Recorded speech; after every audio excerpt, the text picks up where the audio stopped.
Welcome, everybody, to the Redzone Report, right here on the Built in Buffalo YouTube, X, and Facebook pages. I'm your host, Izzy, and the Buffalo Bills won a big one today. Shootout with the Tampa Bay Buccaneers. And we rode Josh to victory. Let's go. And we are here to talk about it.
Hey everybody, how you doing? I'm your host Izzy, again, right here on the Built in Buffalo YouTube, Facebook, and X channels, here to discuss the Buffalo Bills' victory over the Tampa Bay Buccaneers in a shootout today. Josh Allen goes off and lights up the scoreboard. The Bills win. Was it 44-32? So, that being said, all is well in the NFL. Buffalo Bills with a victory. And well, I guess we got to say that we're proud of our boys. You know, they came back today and started off a little shaky, but I tell you what, man, this game was something to be excited about. The Buffalo Bills offense decided that they were going to choose violence today. They were going to abandon the whole efficiency thing and quit with so many screens. You know, and good thing because the screens got sniffed out today. Khalil Shakir caught a couple, blown up both times. He had -3 yards receiving today, and that's crazy, right? Because Khalil Shakir is usually a guy who, you know, puts up decent amount of yardage, you know, on these screens. But man, the defender Parrish from the Buccaneers, man, he was lightning in a bottle. He was just that boy's fast. And so he got to the backfield where Shakir had the ball, got around his legs and took him down. I was a little nervous about it. I thought Shakir might have got hurt on that, but so glad that that he was okay. We did miss his production today, but Tyrell Shavers went off. And so I guess we've been waiting for that from Tyrell Shavers. A lot of times when talking about him, fans have said that, you know, he's kind of wasting a spot on his roster, and today he showed that he's not. Tyrell Shavers had himself a day. 4 receptions, 90 yards, 22.5 yards per reception, and a touchdown. He had a 43-yard reception in the end zone where it was a scramble drill, and he just took off. And so Tyrell Shavers on a 43-yard laser from Josh Allen in the back of the end zone. Or, well, it wasn't really the back of the end zone. He caught it in the end zone, was able to roll, and was still in the paint. So, incredible day. You know, Josh Allen was around 60%. He was just below 60 or just below 66%, right? 20 or 30 is 2/3, right? So 66% would have been 20 or 30. He was 19 or 30, so he was over 60%. He averaged 10 yards per pass, right? So 10.6. And he threw 3 touchdowns. He ran 3 touchdowns. And he did have 2 interceptions. You know, one of them was a real bonehead, double-handed push pass when he, you know, accidentally miscalled his line shift, and they shifted completely away from where the pressure was coming, and he had to get the ball out of there near the goal line, or in the end zone. And, you know, bonehead play, it happens. Another one was tipped and intercepted, I believe. And, you know, it happens, but Josh today put on the cape, played hero ball, which a lot of Bills fans are nervous about, right? A lot of the Bills fans are like, you know, why is Josh trying to be the hero? Well, days like this is why, right? And if you look at the teams we've played and beaten, we beat the Ravens, Lamar Jackson, Josh Allen put on his cape. We beat Patrick Mahomes, Josh Allen put on his cape. Today we beat the Buccaneers, Josh Allen put on his cape. And I'm not the only one saying this. You know, I've watched a couple of shows since the game, and Joe Marino and the Jerry Ostrowski and Jerry or Geary, or I forget his name, from WGR, brought that up too. And I was like, oh, I didn't really pay attention to that. But now seeing it and hearing it, light bulb, Josh Allen plays, as some people say, down to his competition, but he also plays up to it. And today was a great illustration of that. Now, my man Kim Boomhauer in the house. I feel like there's a lot to break down from this game. There was such a mixture of bad play and good play. Miss Nancy in the building. Hey, Izzy, what a game. What a game indeed, Miss Nancy. It's good to see you in my comments again. Happy you're here. Man, Joseph A. Brereton Jr. back in the building again. Still need to work on the run defense. Yeah, we do. The run defense. Well, so in the beginning, in the first half and into the third quarter, they ran the ball like it was nobody's business. Fourth quarter, they couldn't run the ball. And then eventually, when we got up, they were up 32-31, and then we scored again. They kind of abandoned the run after that because we were stopping it. But yeah, we got to work on having a full game of run defense. We got to do something about this, right? I don't know if it's the linebackers not being in place or if it's the D-line just not being good at stopping the run, but it's a problem that needs to be addressed. Izzy, great win from Jim Graham. Welcome back, Jim. John Robert, I'm glad we won, but too many turnovers. Yeah, 3 turnovers is too much. It's too much. Happy for Shavers, absolutely. Shout out to our special teams player. Dude, Ray Davis returning the ball was crazy. And so was Mecole Hardman before he got hurt. And I say that because the play he got hurt on, I believe, was the fumble. You know, like he ended up with a hamstring injury, or not hamstring, calf injury. First game with the Bills, had an awesome return, almost took to the house. Then he injures his calf. I thought that he got benched, because he fumbled the ball. And so, generally speaking, Sean McDermott doesn't tolerate that nonsense. So I thought he was benched, but then it came out that he was hurt. And I was like, okay, well, hopefully he recovers and, he can come back and return some more kicks for us. But he needs to watch it on those punt returns. Hey, Izzy, go Bills. Go Bills indeed. Welcome back, Christopher. Thanks for coming out. Mecole injured already. Yeah, right? Sucks, but it is what it is. See what it is, my man. What a game to be at. Tell everyone how good Cole Bishop is. Cole Bishop is nasty. Bringing Poyer back was worth it for this. Just for this alone. Just for training this kid up and teaching him the ins and outs of the McDermott defense. Just beautiful. Mecole should have called the fair catch. He should have called the fair catch. He might still be in the game after that.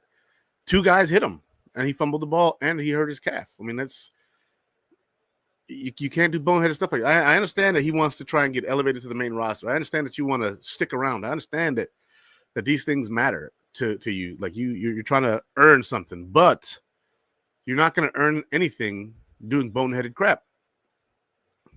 Now, I hope he gets back healthy, because this was just that. It's a boneheaded play by him, but got to do better. Miss Nance saying hi to Lance, her son. Welcome back. Love you guys. See, I'm glad that we drafted Cole Bishop. Me too. It looked rocky at first, but I believed in the kid. I saw his tape at Utah last year. No training camp. He saw the field more later in the year after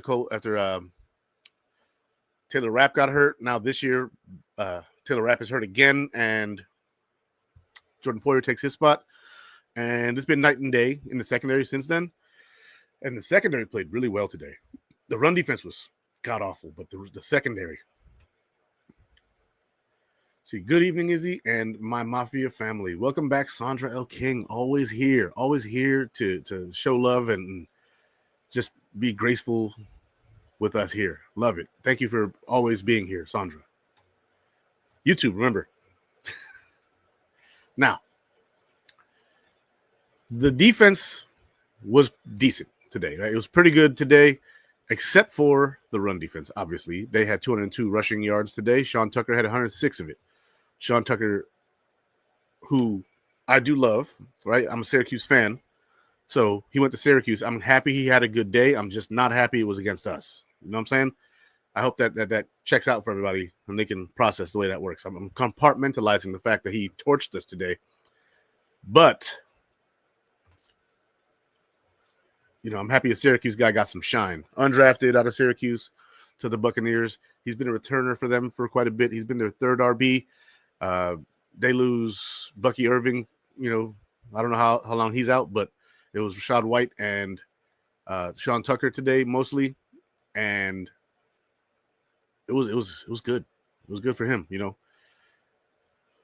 Rachaad White, he carried for 10 times for 51 yards, 5.1 per carry. Sean Tucker 19 for 106, 5.6 per carry, and 2 touchdowns. And Baker Mayfield ran one in. He was 5 for 39, 7.8 per carry. He's a quarterback, so he's not going to see the impact from defenders as the running back is. Like when somebody runs the ball, the hitters are coming to hit. So go Bills and now beat Houston on Thursday. Absolutely. Cannot wait for Thursday. Thursday's going to be awesome. It's going to be awesome. Now, getting back to business here, the secondary did their job. They did well. Baker Mayfield, 16 of 28, 173, 6.2 per pass, 1 touchdown, 1 interception. He was sacked once for 8 yards. That was Daquan Jones, the strip sack. Passer rating of 72.5. Baker did not have a great day. Now, he did look really, really good at times. There were times where he did look really good, and he was responsible with the ball for the most part. But when you throw an interception like that, and our boy gets up and is able to gain another, 10, 15 yards, that's clutch. Now, Josh had 2 interceptions. Baker had 1, but Josh also had 6 touchdowns. Right, so touchdown to interception ratio, 2-1 for Baker, 3-1 for Josh. Looking at their receivers, Sterling Shepard, 4 catches, 54 yards on 5 targets. And Emeka Egbuka got shut down today, guys. 5 receptions for 40 yards. He got shut down today. Whether it was Max Harrison on him or if it was Tre'Davious White or if it was Christian Benford, they all held the fort down. Sean Tucker, 2 catches, 34 yards, 1 for a touchdown. That was a wheel route that he got. And it was right after James Cook had caught one, right? It was like tit for tat on that. The Bills hit James Cook after the Cole Bishop interception for a touchdown. And then right after that, Sean Tucker with the wheel route and just torches our whole defense. Jordan Poyer tried to get him from behind, but he just couldn't get there in time.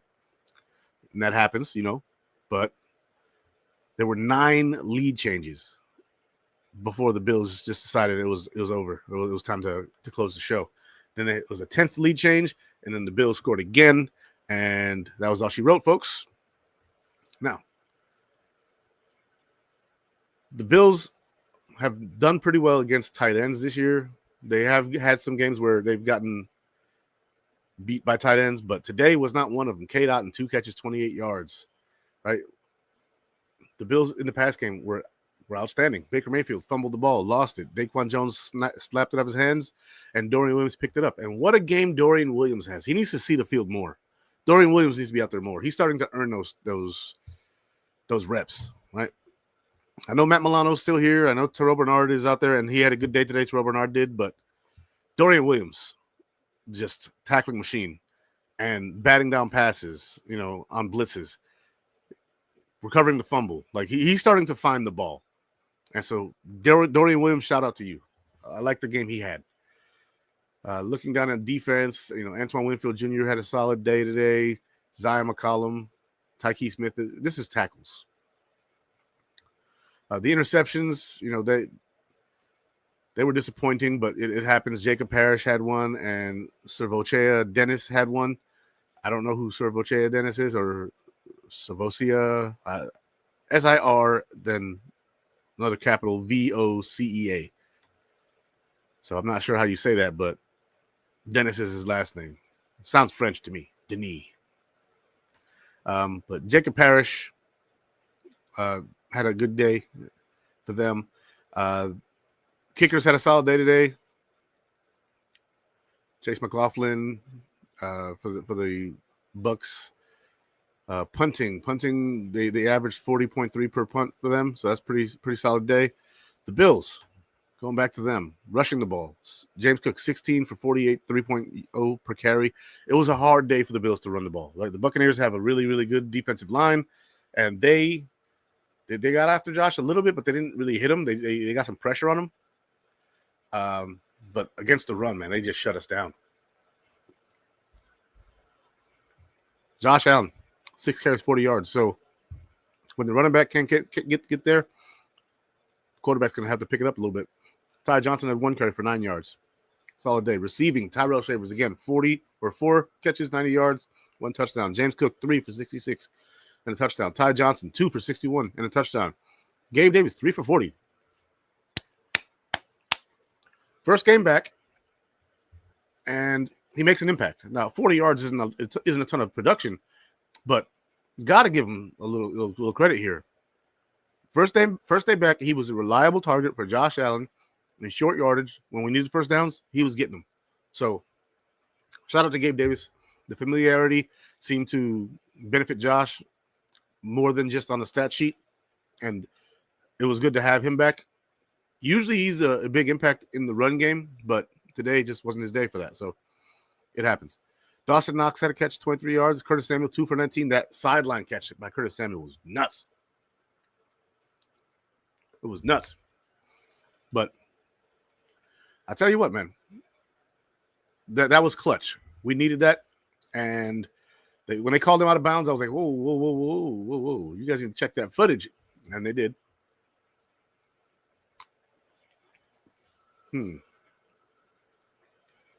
Joshua Palmer, 2 catches, 17 yards.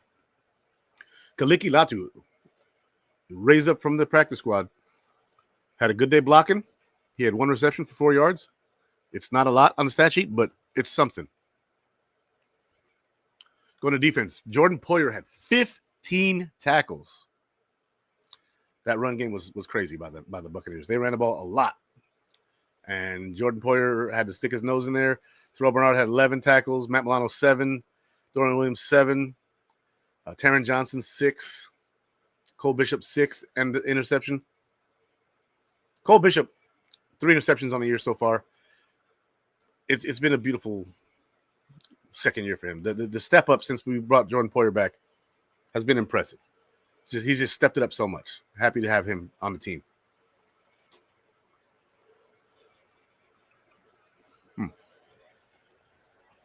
Deion Walker, 5 tackles. Daquan Jones, 4 tackles. AJ Epinesa, 3. TJ Sanders, 3. Kaliki Latu, 2. Special teams, okay. Rousseau only had 2. They weren't really running at Rousseau's way, and when they did, they really kind of doubled him up. Strong rusher, but, it happens. Kick returns. Ray Davis had 158 yards on returns. Longest was 44 yards. Averaged 39.5 per return. That's crazy. Miko Hardman had the longest return of the day, 61 yards. Then he got hurt. Curtis Samuel, he had the unfortunate one where they were able to roll the ball to him, and he had to stop, pick it up, and then he still gained 15 yards, but we were at the 20 that drive. It was a tough one. We had 234 yards on special teams. That's crazy. That's crazy. Then you go down to punts. Miko Hardman had the only one. Matt Prater, he kicked 1 field goal, 39 yards. And then Mitch Wisnowski, 41.5 per punt. And he got one of them inside the 20. His longest one was 51 yards. So all around, the team played well, except for the run defense. It was pretty bad. Let's see some of your comments here. See, man, we didn't get any pressure on Baker. We got some pressure. We just didn't get to Baker except for one time. And that one time was massive. It got us the ball back. Helped us put this game on ice. But, yeah, we need to get more pressure. Right? They do have a good offensive line. Their tackles are good. Tristan Wirfs is a beast. But all in all, the defense played solid. The line could have done better, but yeah. See, Baker's fumble recovered by Dorian Williams sealed the deal for the Bills. It absolutely did. Game was over. So he definitely needs to play more, Dorian Williams. He does. Dorian Williams needs to see the field more. He's been playing very good. This is his third year, and if you want to retain him after this year,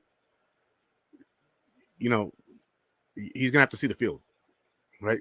I wouldn't mind retaining Dorian Williams. First of all, he's almost never hurt. He's been hurt once, I think, since being here, and he's not one of these guys who's habitually injured. So I wouldn't mind them re-signing him, and he wouldn't be too expensive.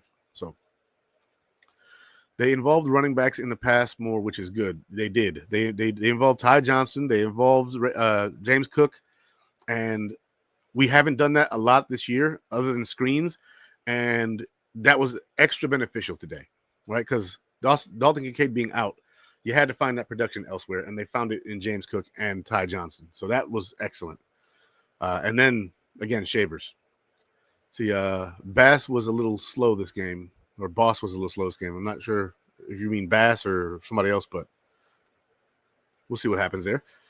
Jordan Poyer is mentoring Jordan Hancock as well. Yeah. He is also mentoring Jordan Hancock, and that's awesome because Jordan Hancock, as an athlete, is outstanding. And I would love to see him next year potentially start if he develops into what they believe he can be. And so far, I've liked the tape on him. I've enjoyed watching him. I've enjoyed what he does. And,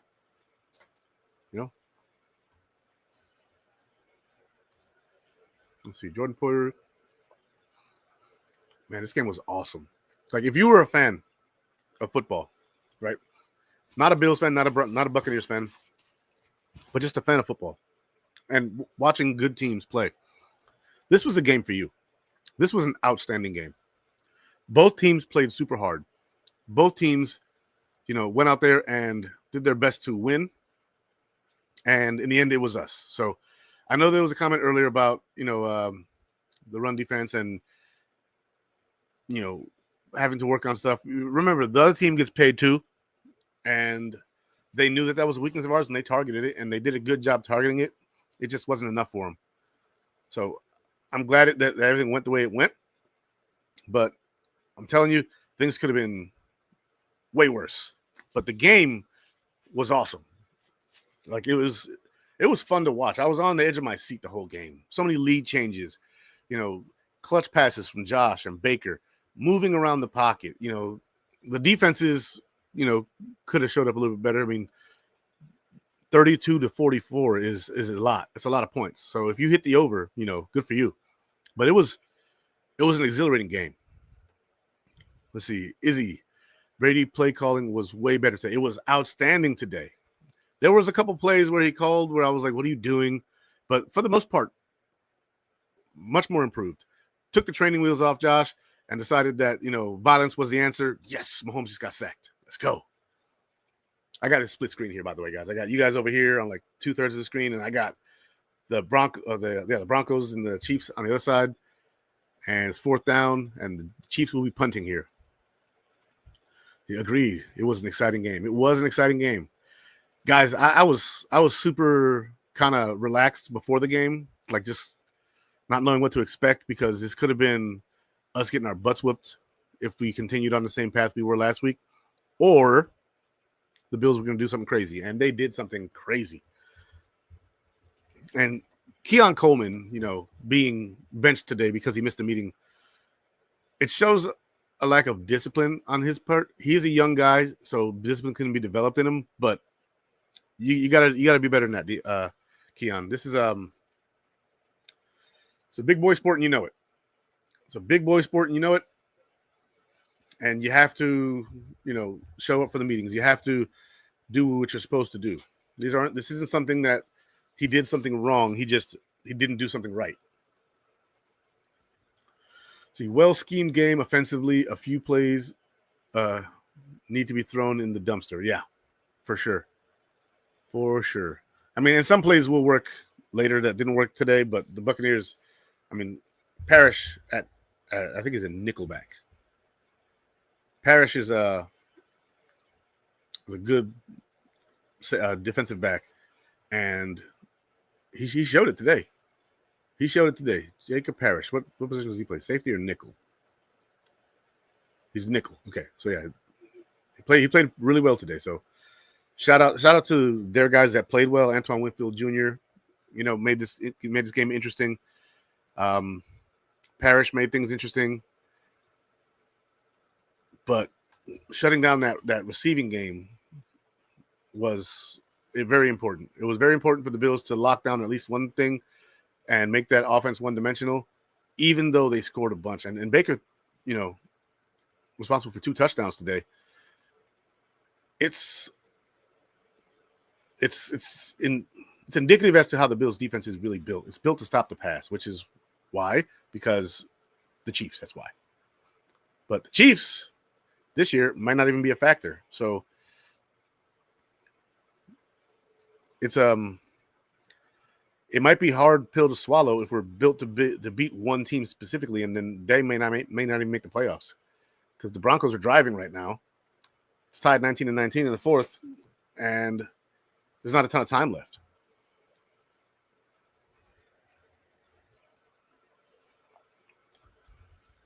Let's see. Them screens to slot need to stop. This game they definitely did need to stop, and they stopped doing it. Once they got Khalil Shakir almost injured, that was pretty crazy. Deion Dawkins said, "Forget it, Keon, but you need to grow up." Yeah, you got to grow up, kid. This is a grown man game. This game is not for people who slack. You got to work hard. You got to be where you're supposed to be. You got to do what you're supposed to do. You got to put in the work. I know in the offseason I watched videos of Keon Coleman working very, very, very hard. He is a good worker on the field, but Keon's got to do better in person, right? Getting to meetings, waking up on time. I don't know if it's something with sleep schedule or how it happened, or I don't know what time the meeting was. I don't know if he got caught in traffic. None of that matters. You're supposed to be at the building early. McDermott said it today. First one in the building is usually Cole Bishop. Cole Bishop is putting in the effort to become what he can be, which is a very, very good, maybe great NFL safety. I'd say very, very good right now because it's early, but this kid has potential. He has potential. There is a safety he reminds me of, and it's not just because he's white. Okay, just FYI. Harrison Smith, long time player for the Minnesota Vikings. Just the style he plays, very physical brand of football. Has a nose for where the ball is going to be. Can read routes as they're happening and then get to where they're supposed to be. Cole Bishop reminds me a lot of Harrison Smith, and I wouldn't mind that at all. If he turns into a Harrison Smith, sign me up today, because I'm in. Let's see. I'm hoping that Keon will play on Thursday. I am too. Right. I'm not hoping that his career is derailed. I know some people are giving up on Keon. I'm not giving up on the kid yet. Hopefully, having Gabe Davis in the locker room can help build Keon, like having Poyer in the locker room is helping Cole Bishop. Hopefully, Gabe Davis can grab him, pull him in, and be like, "Hey, come here, buddy. Like, let's get this, let's get this crap set right. Let's get you set straight." And you never know. Gabe Davis had his shot in Jacksonville to be a number 2 receiver there. Didn't work out for him there. He's back with Buffalo. He's number 4, number 5, like he's supposed to be. And with that being said, he's got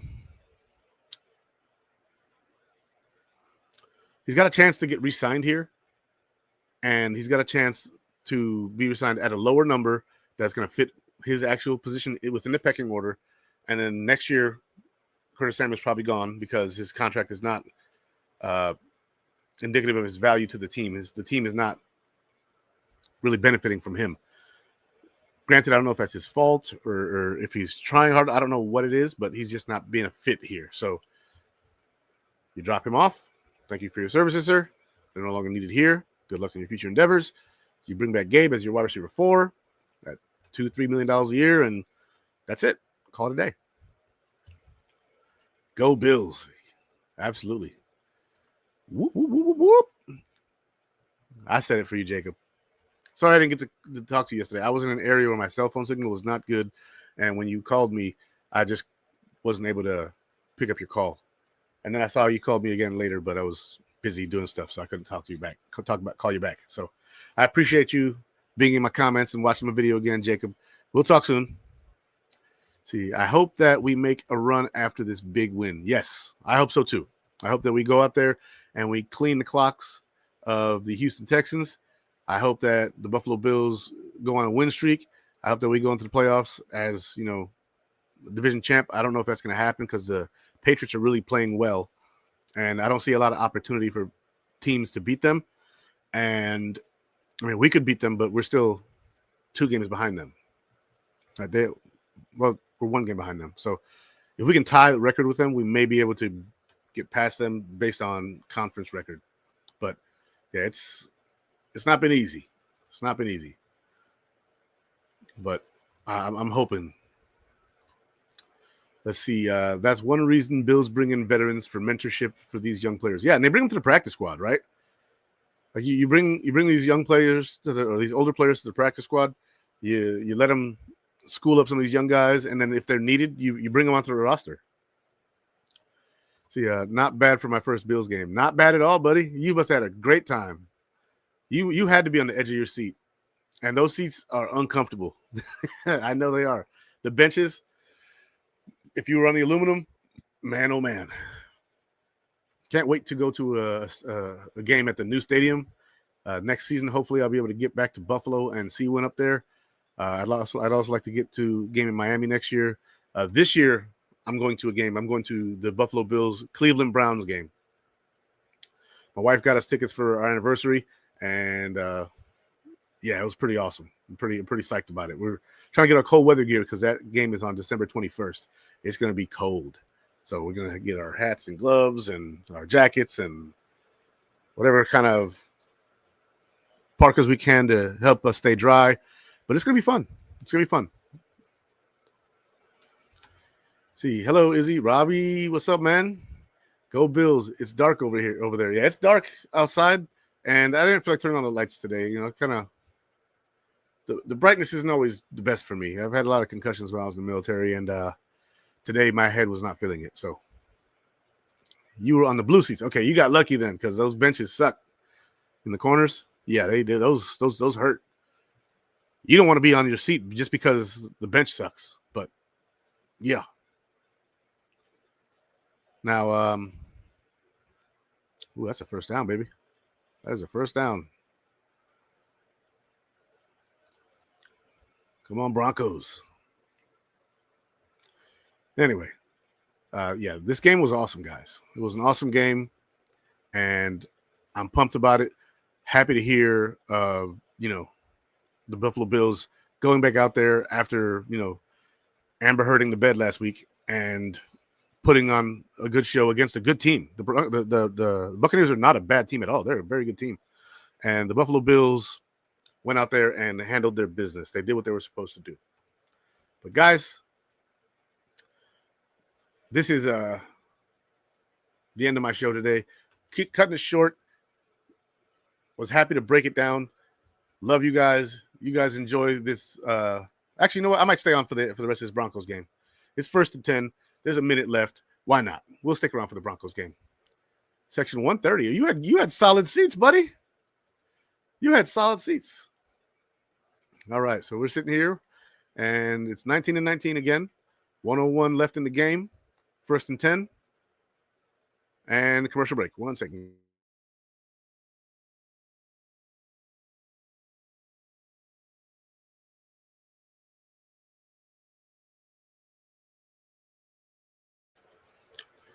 All right, commercial break. And we're back. It was a 30-second break. Let's go Broncos. Let's go Denver. I had another football fan and content creator, Torch Reigns, tell me that there was a changing of the guard this year. And I told him, I don't know about that. especially when it comes to the Bills, because the Bills next year will have money to be able to sign people. Denver has the ball, Jacob. The Bills will be able to get rid of some contracts and have money next year to be able to make an impact in free agency. Hopefully we can try and retain a Joey Bosa. That will be awesome. And maybe get another edge rusher or another defensive tackle in the room. Look at our linebacking core and figure some stuff out there. Possibly a veteran safety. But, yeah. It definitely looks like it's possibly a changing of the guard in some places in the NFL. Denver right now they're insane. They're insane. Baltimore seems like they're making a comeback this season. They're right now beating the Browns 23-16. They have the ball fourth quarter with under a minute to go. So the Ravens are doing their thing. They're only up by a touchdown, so we'll see what happens there. Maybe they're able to get the ball away from them. I mean, they got Myles Garrett. They got a solid defense. So if their defense can do something and score. Yes! First down! Inside the 20. Broncos got the ball. Troy Franklin. Let's go. 43 seconds left. The Chiefs are going to have to start eating these timeouts. Actually, they only have one left, so it doesn't matter. The Broncos can actually eat this clock, kick the field goal, and go home.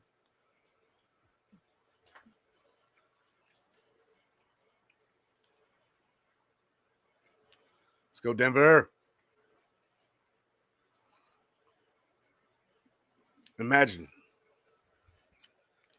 Bills win, Chiefs lose, and all is right in the world. All is right in the world. It'd be more right if the Pats had lost to the Jets, and if the Dolphins had lost in Spain this morning. But, you take the victories you can get, and you enjoy them for what they are. Chiefs will be 5-5 in under a football minute here soon, unless they can block the kick. But if I'm the Broncos, I keep pushing it. Like, they have 3 timeouts still, so they have all the time in the world. They can run whatever plays they want, so long as they don't throw an interception or fumble the ball. They're fine. So right here, Chiefs, Broncos.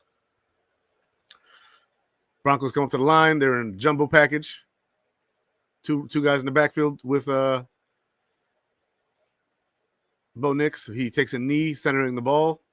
They are at the 17 now, so this would be a 34-yard kick. Let's go. Absolutely not, Jacob. Well, if they block the kick, they can win. That's a long shot, but it is the Chiefs, right? So we're well aware that they come up clutch in some spots. They're showing a replay now of the Chiefs doing it last year. So let's not jinx this. The Broncos were going for a game winner last year as well, but they were down by 2. This time they are tied. So if they miss this field goal or if it's blocked, they go into overtime. So then there'll be more football. And, I'm here for football. Let's go. I don't care if the Chiefs lose now or in overtime. I just want them to lose. Now I got to call my well, I don't know about call, but probably text my buddy. She's a Broncos fan, friend of mine and my wife's. If they beat the Chiefs, NFL season this year is crazy, dude. All right, let's go Broncos. It's up. It's good. The game is over. The Chiefs lose. Let's go. Let's go. Broncos won. You damn right. It's good. You damn right. Let's go. The Mahomes show is over. I mean, they can still go 11-5, or 12-5, but that's probably not happening. Oh, what a game. Yeah, love seeing the dejected faces of the Kansas City Chiefs. Let's go, Denver. All right, guys. Game's over. Now my show is over. You guys have a good one. God bless. Go Bills.